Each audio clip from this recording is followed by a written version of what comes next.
नमस्कार मो YouTube channel को आपण समस्त को बहुत बहुत स्वागत। आपण जदि मो चैनल रे नुआ ताहेले मु कहि रखुछि मु ओडिया भाषा और साहित्य संबंधी विभिन्न विषय मो चैनल रे पढ़ाए। आमे वर्तमान आलोचना करुथिबा विषयटी हेउछि अलंकार। तो आपण जदि टीचिंग लाइन रो जेकोनोसी परीक्षा पई प्रिपेयर होछंती किंबा छात्र अटंती ताहेले ए भिडियो रु आपण माननकु लाभ मिली पारिबो। तो गत भिडियो रे आमे रूपक अलंकार विषय रे पढ़िथिलु। आजिरो भिडियो रे आमे पढ़िबा व्यतिरेक अलंकार विषय रे। तो व्यतिरेक अलंकार कोन? तार अति सरल डेफिनेशन टी हेउछि उपमान ठारू उपमेयर आधिक्य सूचित हेले व्यतिरेक अलंकार होइथाय।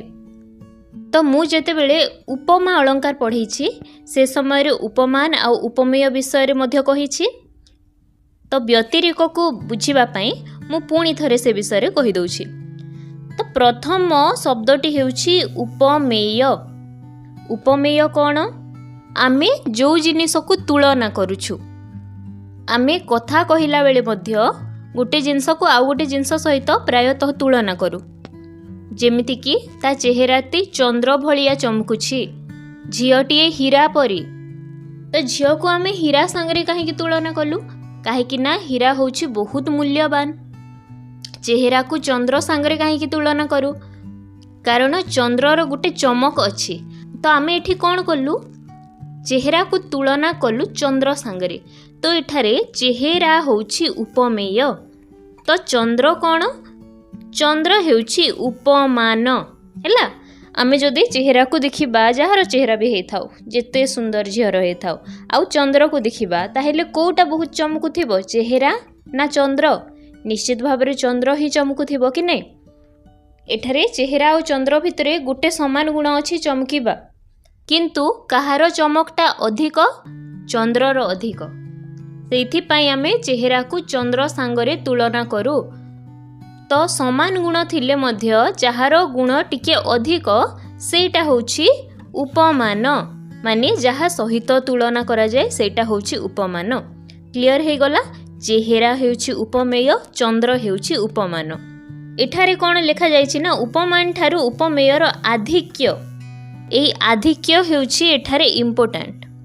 तो मु जो आपण माननकु प्रीवियस एग्जांपल देली चेहरा आउ चंद्रर, एठारे कहार चमकटा अधिक? निश्चित भावरे चंद्रर चमकटा अधिक। सेठी पई आमे तुलना करूछु चेहरा को चंद्र सांगरे। किंतु जदि आमे कहिबा जे तार चेहराटी एते सुंदर जे जन्ह भी ता सामना रे हार मानि जीवो, तो आमे कोन करूछु ना जो उपमान अछि, उपमान किए? चंद्र। चंद्र सांगरे तुलना करा जाए ना। तो चंद्र को आमे छोटो देखे दउछु। आमे कहूछु जे चंद्रर तेज भी चेहरार तेज सामना रे, माने उपमेयर तेज सामना रे हारी जीवो। बुझियला? सेई जगह रे हेइ थाय हमर को अलंकार? व्यतिरेक अलंकार।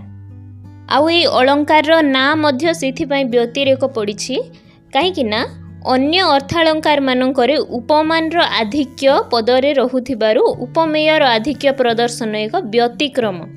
व्यतिक्रम माने कोन? एक्सेप्शन, जोटा कि प्राय हुएनी। सबु जगह रे उपमान रो आधिक्य कथित हुए, उपमान को अधिक भाबरे देखा जाए। किंतु एठारे काहा को अधिक भाबरे देखा जाउछि ना उपमेय को। बुझियला? जेहेतु एठारे गोटे व्यतिक्रम हेउछि, एक्सेप्शन होउछि, सेथि पई याकू कुहा जाउछि व्यतिरेक अलंकार। उदाहरण देखिले आमे आहुरी भलो भाबरे बुझी परिबा। देखंतु, आनंद प्रतिमा प्राये मनोहर मूरति युवती तिनी रूपरणे दली देवे जेहु चारु चरणे सुर कामिनी। अच्छा, एई उदाहरणटी आसीछि गंगाधर मेहरक प्रणय बल्लरी काव्यरु। एठारे जो तीनोटी युवतीर कथा कहा जाइछि, एटा किए किए? शकुंतला आउ तार दुईटी सखी। तो एठारे कहा जाउछि जे आनंद प्रतिमा प्राये मनोहर मूरति युवती तिनी रूपरणे दली देवे जेहु चारु चरणे सुर कामिनी। अच्छा, सुर कामिनी माने कोन? सुर माने कोन पिले? सुर माने हेउछि देवता। सुर कामिनी रो अर्थ कोन? देवी किंबा अप्सरा आमे कहि परिबा जे माने देवलोक रे रहंती।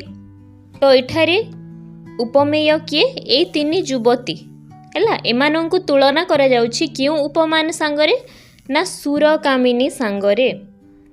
तो आमे जदि पृथ्वीर साधारण गोटे स्त्रीर रूप देखिबा आ गोटे देवीर बा अप्सरार रूप देखिबा ताहेले किए अधिक सुंदर होबो निश्चित भाव में अप्सरा एका सुंदर होबो कि नहीं। किंतु एठारे कोन कुहा जाउछि जे ए तीनिटी युवती एते सुंदर जे रूप रणे जदि रूपर युद्ध हुए सेमानंक रूप को जदि कंपेयर करा जाए ताहेले सेमाने हरेई देबे पाद तले दली देबे काहाकू ना सुरकामिनी मानंकू बा देवकन्या मानंकू सेमाने पाद तले दली देबे कोउथिरे ना रूपर युद्धरे।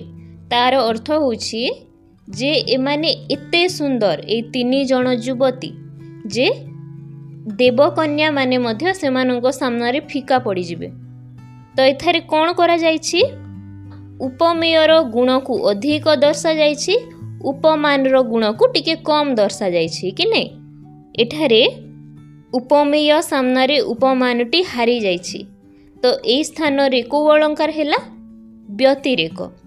यार आउ गोटे बहुत प्रसिद्ध उदाहरण अछि जोटा कि प्राय सब बही रे दिया जाए गोटे अति लोकप्रिय पद सेटा कवि राधानाथ रायଙ୍କ चिलिकारु आसीछि। नीलिबारे बामा चारु केश पास तो नील बिचिकी कला उपहास। आपण माने प्राय शुणिथिबे एक पदटी। एथिरे कुहा जाउछि जे राजा पुरुषोत्तम देव जेतेबेले कांची राजजेमा पद्मावती को चिलिका पाख देई नहीं जाउथिले नील रंगर पद्मावतींकर जो केश थिला सुंदर केश थिला एते सुंदर थिला जे चिलिकार नील जल को ताहा उपहास कला माने चिलिकार नील जल राशि से झियर केश सामने हार मानिगला। तो एठारे मध्य से जिनस होइछि प्रायतः कहा जाए जे ता केशर रंग समुद्रर नील जल परी किंतु एठारे कौन कहा जाउछि जे केशटा एते सुंदर जे चिलिकार जल को सेटा उपहास करिदेला। तो एटा होछि को अलंकार व्यतिरेक अलंकार। तो जेते सहज उपाय रे हेई पारिबो मु आपण माननकु बुझेबा पई आज चेष्टा करिछि आउ आशा करुछि जे निश्चित भाव रे आपण माने बुझी पारिथिबे। तो आजिर आलोचना एठी समाप्त हैला। आपण माननकु गोटे अनुरोध जे जदि मो चैनल रे नुआ ताहेले चैनल टी को सब्सक्राइब कर देबे एवं निश्चित भाव रे लाइक और शेयर करिवे एवं कमेंट रे मध्य जणेबे जे आपण को विषय रे परवर्ती वीडियो चाहुछंती। धन्यवाद।